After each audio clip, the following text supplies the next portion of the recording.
Magandang gabi sa bawat isa muli. Night devotion tayo. At dito na tayo sa Kawikaan chapter 28, verse 1 hanggang 10 yung ating babasahin. At ngayon ay umpisa na natin. Hindi na lang natin masyadong papakahabaan. Tumatakbo ang masama kahit walang humahabol, ngunit panatag ang matuwid.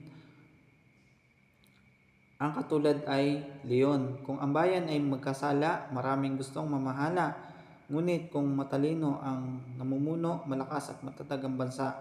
Ang pinunong sa mahirap ay sumisiil ay tulad ng ulang sumisira sa pananim. Ang masama ay pinupuri ng masuwayin sa batas. Ngunit ang kalaban nila, ang mga taong sa tuntunin ay tumutupad. Hindi alam ng masama kung ano ang katarungan, ngunit ang mga sumasamba kay Yahweh, lubos itong may intindihan. Mabuti na ang mahirap na namumuhay sa katwiran kaysa sa taong mayaman, ngunit makasalanan. Ang anak na matalino ay sumusunod sa aral, ngunit ang nakikibarkada sa masama ay kahihiyan ng magulang. Ang kayamanang natamo sa pamamagitan ng patubuan ay mauwi sa maawain at matulungin sa nangangailangan. Ang panalangin ng taong hindi sumusunod sa kautusan ay kasuklam-suklam kay Yahweh. Ang tumutokso sa mabuti upang magpakasama ay mabubulid sa sariling pakana. Ngunit ang taong may tapat na pamumuhay ay magmamana ng maraming kabutihan. So yun ang aking natutunan dito ay verse 7, ang anak na matalino ay sumusunod sa aral, ngunit ang nakikibarkada sa masama ay kahihiyan ng magulang.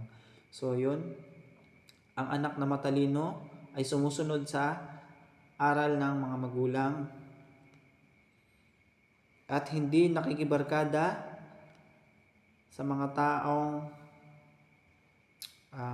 masama ang may dudulot sa buhay ng isang kabataang nag-aaral ng mabuti. At yun, nawa ay tayo ay maging matalino sa mga bagay na ating naririnig mula sa ating mga magulang. Yung mga bagay na mapapakinabangan natin balang araw, nawa ay ating pakinggan sa kanila, yung mga aral na itinuturo nila sa atin, maging sa ating mga pastor at pastora na inilagay ng Panginoon sa ating buhay. Nawa ay patuloy nating dinggin ang kanilang mga itinuturo sa atin.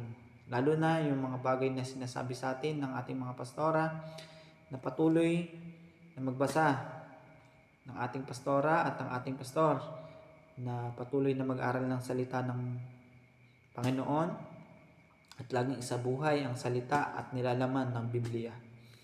Nawa ay nakuha niyo yung gusto kong sabihin, at bilang kabataan, nawa ay patuloy tayo mag-aral ng salita ng Panginoon at patuloy tayong maging encourage sa kapwa nating kabataan.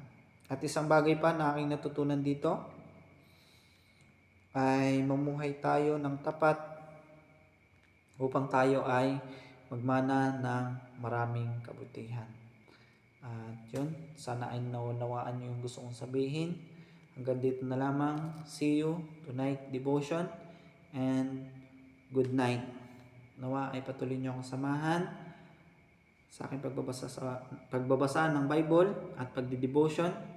Hanggang dito na lamang. At yun. Good night. God bless ulit.